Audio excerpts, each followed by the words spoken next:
What's up, fight fans? This is Kurt DeVille with Counterpunch Boxing News. This is the video to cover the Sadam Ali and Munguia fight. Sadam Ali, what can I say about him? Poor bastard. You know what I mean? Very unfortunate that the replacement was a hard-hitting guy with 28 wins, with 24 by KO. And the sad thing about it, it reminds me of the situation where a fight between Arturo Gatti and a guy named Joey Gamache. And Arturo Gatti ballooned up to 160. And Gamache, might have hydrated maybe 5 pounds because he was 140 pounder naturally. Whereas, some guys balloon up or balloon down. And of course they have that 1 day before weigh-in, and not the same day of. So it gives the fighter an opportunity to rehydrate. But a lot of times, it could be a good and bad thing. But they do it for safety precautions. Because, you could have a stroke or you could start yourself too much. You won't have the strength to fight on that same day weigh-ins, because they did that, when they boxed back in the day. So, but no, he was a replacement, man. And, and Munguia, and anything that he hit him with hurt him. Just like with Gotti, and luckily it wasn't as devastating as that, because Gamache was hurt badly. So was Ali, but Ali, his pride would kept him up. Ali, he's an underrated guy ever since Jesse Vargas stopped him. And everybody kind of forgot about him, and he redeemed himself by, fighting Miguel Cotto in Miguel Cotto's last fight of his career, and he surprised everyone with that particular win. So he was back in action, with a belt, with the WBO belt. And, and he was going to fight Beefy Smith, and Beefy Smith had some kind of skin infection.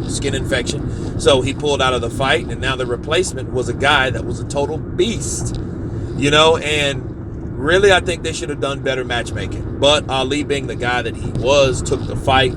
But that's because that's what guys that want to challenge themselves do. No excuses. So you got to give Ali full credit, man, for taking that fight, because he did not have to take that fight, especially when the primary guy pulls out of his fight. He could have picked another guy like, hell no, Munguia with 28 wins, no losses, 24 by knockout. No, I think I'll pick that other guy.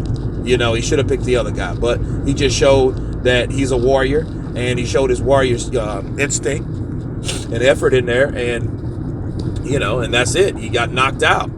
They should have stopped the fight early. I'm with Roy Jones. They should have stopped it early, because there was no way that Ali was going to beat Munguia. Okay, everything, Ali even started to open up on him, and the punches, it was basically like someone from 130 punching you.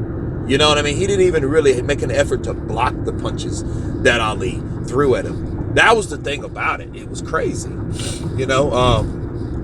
I feel bad for him, but he'll be back. Ramadan starts, so of his religion, it starts. And he didn't have time to reschedule and to fight again. So, he had to do what he had to do with what he had, I guess. I think they could have found someone else besides that particular guy. But Munguia, that guy is tough, and he's he advances weight. You can tell he's gonna fight anywhere from 160, 168 to 175, because he was 170 in there. You know what I mean? He's massive. The dude's like 6'1". He's like Jamal Charlo's height. He's like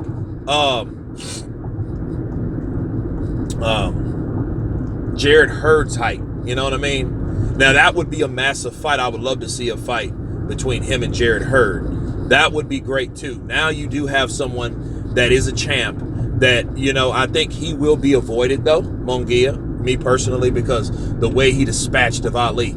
Now, one thing I have to mention about Ali, which he does have a serious problem, and he does it all the time. I noticed his first fight I ever seen Ali fight in, he keeps his chin up way too high. You know what I mean? And so a lot of those punches, that you hit him with, you're going to knock him out anyway or break his jaw. You know, you're lucky he didn't get his jaw broke if it's not already broke. We don't have the hospital report about him because I know they had to, you know, examine him and stuff like that after that fight. Because the left hook, I have it on my my Facebook page. That left hook was massive, and it was some impact behind that left hook. And the guy just has heavy hands. Come on, man, you got a guy, man. Even if they're tomato cans, even if they are, he's knocking these guys out.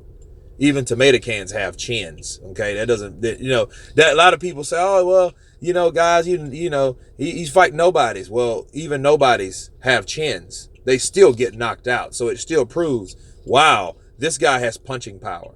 You know what I mean? So, but Ali, he kept his chin way too high in all of his fights. That fight, I seen the first fight, and I already seen that. I said, that boy's going to get knocked out, you know, and I knew that. And, you know, and Jesse Vargas was the one to do it first, you know. But Munguia, yeah, he is a force to be reckoned with. He went from prospect to champion. You have to take your hat off to the kid because, you know, that's his opportunity. So one door closes for one fighter, another door opens for another fighter. You know what I mean? So,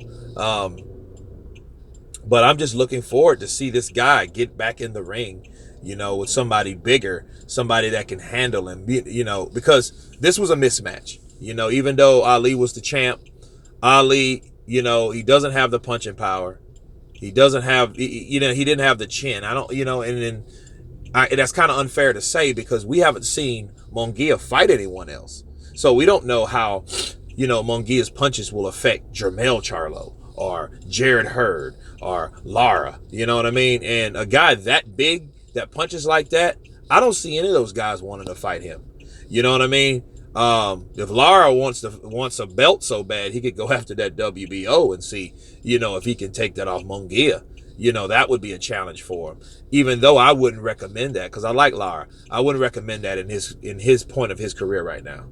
You know, because a guy like this is very dangerous to fight, you know. And, you know, and Golovkin was going to fight him instead of Martirosyan. So that would have been a good fight too. And, you know, you might have seen a surprise from surprise. But I think that a guy like Golovkin, you know, he's a lot smarter than people think. It would have been a hell of a fight, though. Whoever won, it would have been a massive fight. So, you know, but everything happens for a reason, and I don't see him staying at 154 long anyway, you know, because he's a young guy. I don't know where he's from. I don't know where he's from. I'm not going to assume. I know, you know, he speaks Spanish, of course. His father was a fighter with, I think, a 2-11 record, you know, and he totally flipped it. This is a total opposite of his record being perfect and unblemished and a high knockout percentage. So, but again, no, you got to take your hat off to Ali. You got to give the full credit to Munguia, and the guy is a force to be reckoned with. So let's see what he does in the future.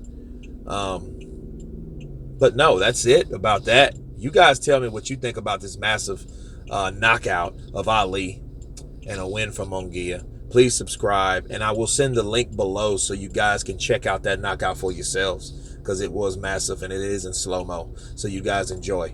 But anyway, this is Kurt DeVille with Counterpunch Boxing News. You guys been counterpunched. Peace.